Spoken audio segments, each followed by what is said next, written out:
আর এক কাজ করেন, 1 কেজি পেঁয়াজ দেন 40 টাকা, বাকি 60 টাকার আলু দেন।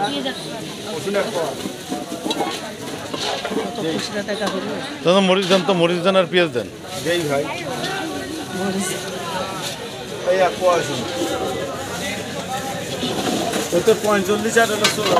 ওই যে টাকা নেন আগে, পেঁয়াজ কত দেন এখন আমাকে আগে বিদায় করেন।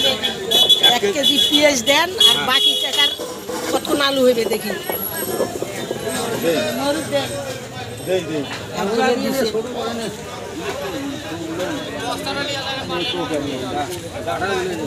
ভালো পেঁয়াজ গুলো তুললে আলু আপনি হলো 3 কেজি পাইবেন।